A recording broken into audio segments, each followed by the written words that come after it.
Assalamualaikum warahmatullahi wabarakatuh dan salam sejahtera buat kita sekalian. Saya akan menyampaikan materi menyangkut pengawasan tahapan pemilu dan pilkada. Badan Pengawas Pemilihan Umum memiliki peran yang sangat strategis dalam mewujudkan proses dan hasil pemilu yang berintegritas. Sebagai lembaga yang bertanggung jawab dalam melakukan pencegahan dan penindakan, Bawaslu menjadi kunci atas berlangsungnya tahapan pemilu yang setara dan adil. Definisi dan tujuan pengawas pemilu. Definisi adalah kegiatan mengamati, mengkaji, memeriksa, dan menilai proses penyelenggaraan pemilu sesuai peraturan perundang-undangan. Menjadi tanggung jawab bersama Bawaslu RI, Bawaslu Provinsi, Bawaslu Kabupaten Kota, Panwaslu Kecamatan, Panwaslu Kelurahan Desa, Panwaslu Luar Negeri, dan pengawas TPS. Adapun tujuan pengawasan pemilu adalah sebagai berikut: memastikan terselenggaranya pemilu luber dan jurdil serta dilaksanakannya peraturan perundang-undangan mengenai pemilu secara menyeluruh, mewujudkan pemilu yang demokratis dan menegakkan integritas, kredibilitas penyelenggara, transparansi penyelenggaraan, dan akuntabilitas pemilu. Mengenai tugas dan wewenang dari pengawas pemilu, saudara-saudara peserta sekolah kader pengawasan partisipatif dapat mempelajari dalam slide ini tanpa saya harus menyebutkan satu persatu. Saya ingin menjelaskan terkait elemen kunci pengawasan pemilu. Ada 5 elemen yang akan saya jelaskan pada kesempatan ini. Yang pertama adalah paradigma pengawasan pemilu. Apa yang dimaksud dengan paradigma pengawasan pemilu?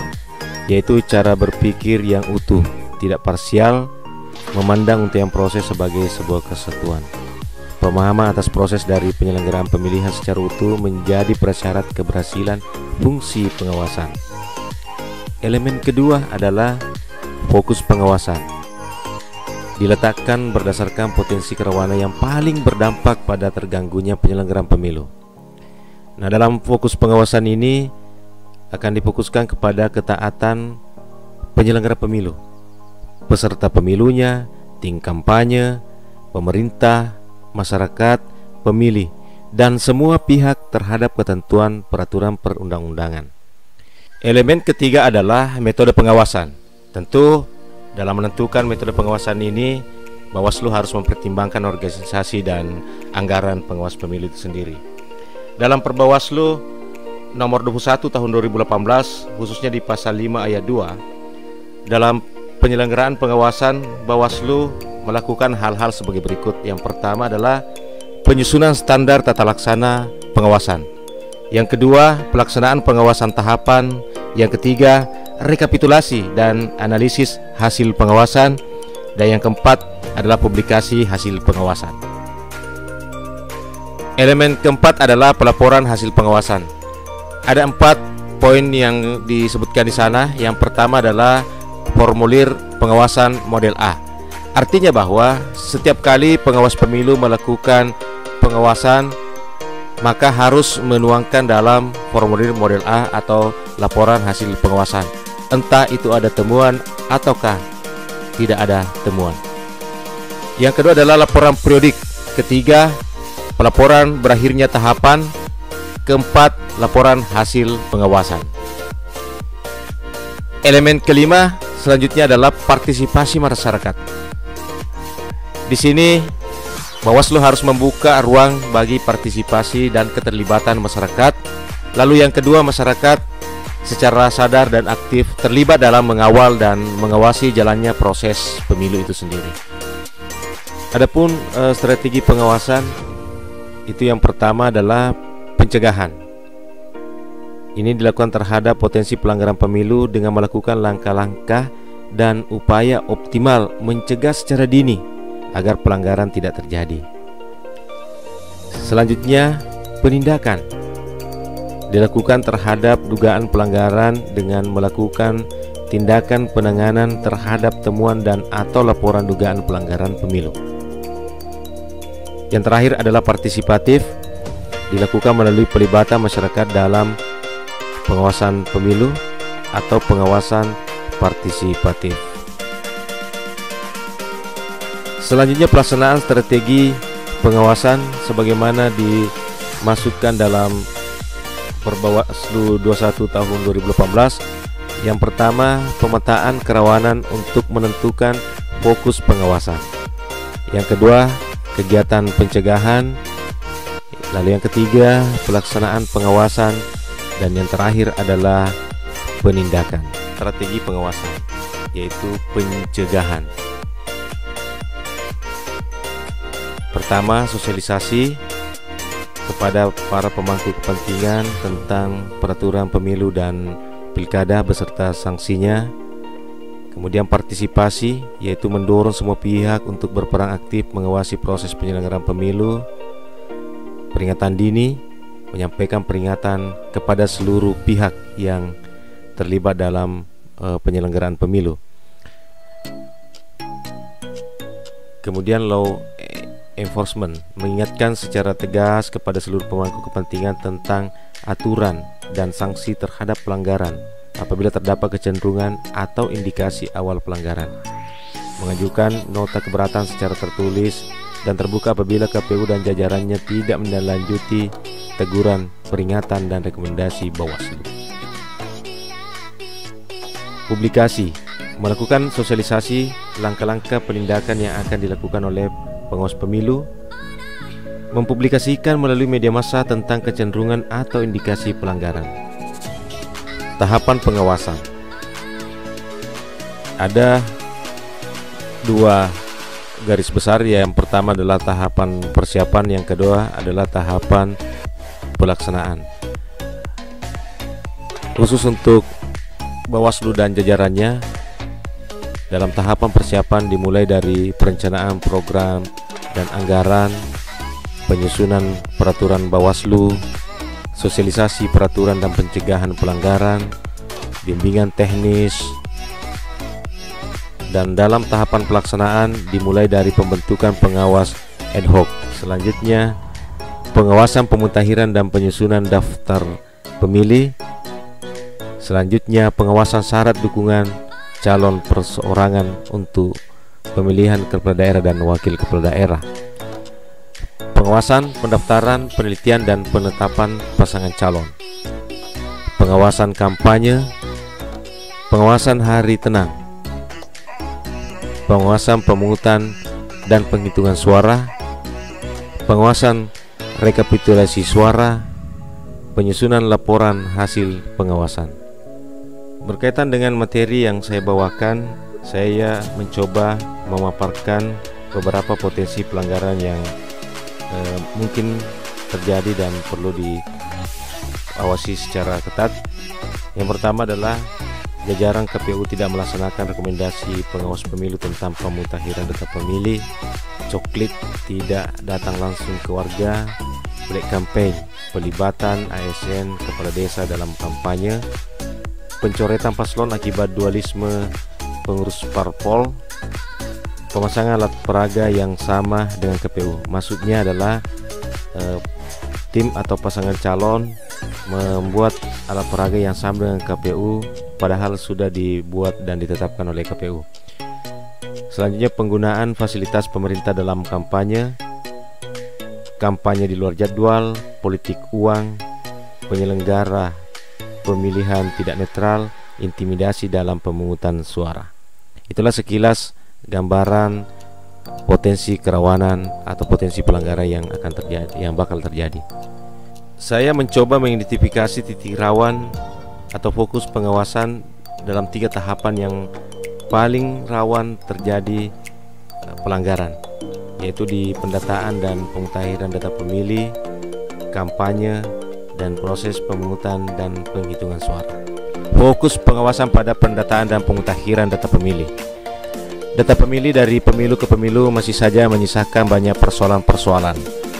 Persoalan-persoalan itu muncul diakibatkan oleh masih terakomodirnya pemilih yang tidak memenuhi syarat, seperti diantaranya adalah pemilih yang belum cukup umur atau belum berumur 17 tahun atau belum pernah menikah, pemilih yang telah dicabut hak pilihnya, munculnya pemilih ganda.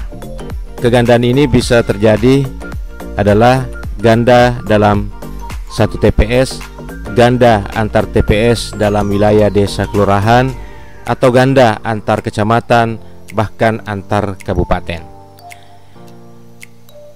Kemudian pemilih meninggal dunia masih juga sering kita temukan dalam daftar pemilih itu. Selanjutnya, anggota TNI dan Polri yang masih terakomodir dalam daftar pemilih, atau pemilih yang bukan penduduk setempat yang terakomodir dalam DPT untuk TPS yang bersangkutan. Pemilih fiktif atau pemilih yang tidak dikenal. Dalam tahapan kampanye, potensi-potensi yang saya bisa gambarkan adalah pemasangan alat peraga dan bahan kampanye yang tidak sesuai dengan ketentuan atau lokasi yang telah ditetapkan oleh KPU. Yang kedua adalah netralitas ASN, pejabat negara, TNI Polri, dan kepala desa. Yang ketiga adalah money politik atau politik uang dan black campaign atau kampanye negatif. Yang keempat, kampanye di luar jadwal. Yang kelima, kampanye di media tidak sesuai aturan penayangan, bukan difasilitasi oleh KPU, termasuk pemberitaan hoax. Masih kerawanan pada masa kampanye. Di antaranya adalah pencetakan dan penyebaran bahan kampanye di luar ketentuan yang ditetapkan oleh KPU, pencetakan dan pemasangan alat peraga kampanye di luar ketentuan yang telah ditetapkan oleh KPU, pelaksanaan kampanye tanpa disertai surat izin cuti kampanye bagi petahana, pejabat negara, dan pejabat daerah, penggunaan fasilitas negara dalam kampanye, penggunaan program dan anggaran negara untuk kepentingan kampanye pasangan calon tertentu, kampanye di masa tenang, dan materi kampanye mengandung unsur sara. Sahabat-sahabat pengawas yang saya banggakan, fokus pengawasan pada pemungutan dan penghitungan suara. Yang pertama adalah undangan memilih tidak sampai atau formulir model C6 yang tidak terdistribusi kepada pemilih yang bersangkutan. Yang kedua adalah munculnya pemilih yang tidak terdaftar tetapi kemudian ikut menggunakan hak pilihnya. Yang ketiga adalah pemilih yang mencoblos lebih satu kali. Lalu yang keempat adalah surat suara yang sudah tercoblos sebelumnya. Yang kelima adalah mobilisasi massa. Inilah kelima potensi yang bisa saya gambarkan. Tentunya tidak menutup kemungkinan masih ada potensi-potensi lain selain kelima potensi ini. Karena memang pemungutan dan penghitungan suara inilah tahapan yang sangat krusial. Disinilah menentukan bagaimana hak pemilih tersalur dengan baik dan hak yang dipilih betul-betul dapat terjaga. Dalam pemungutan penghitungan suara ada beberapa tahapan-tahapan yang saya coba jelaskan secara singkat, yang dimulai dari pra pemungutan suara, menyangkut akurasi jumlah surat suara sesuai jumlah pemilih, distribusi C6, kesiapan TPS, potensi politik uang, intimidasi dan mobilisasi pemilih.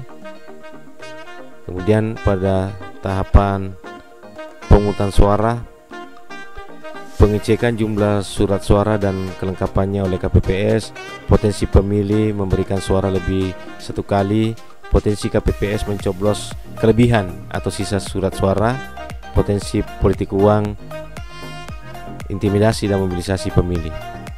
Di penghitungan suara, konsistensi KPPS dalam penentuan suara sah atau tidak sah, akurasi KPPS dalam penghitungan suara, kecermatan dan akurasi KPPS dalam membuat salinan C1, potensi KPPS tidak memberikan salinan C1 ke saksi dan pengawas lapangan.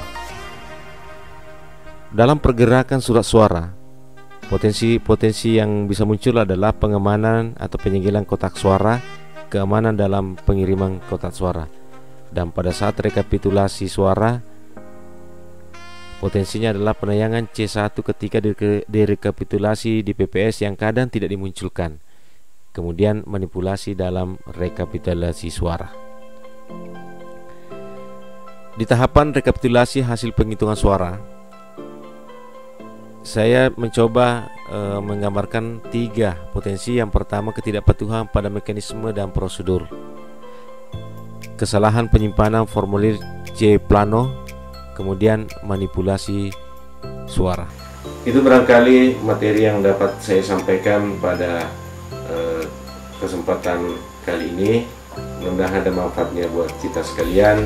Mari kita sama-sama menjaga dan mewujudkan pemilu yang betul-betul berkualitas, berintegritas, dan memenuhi ekspektasi seluruh masyarakat Indonesia. Sekian, billahi taufiq wal hidayah. Wassalamualaikum warahmatullahi wabarakatuh.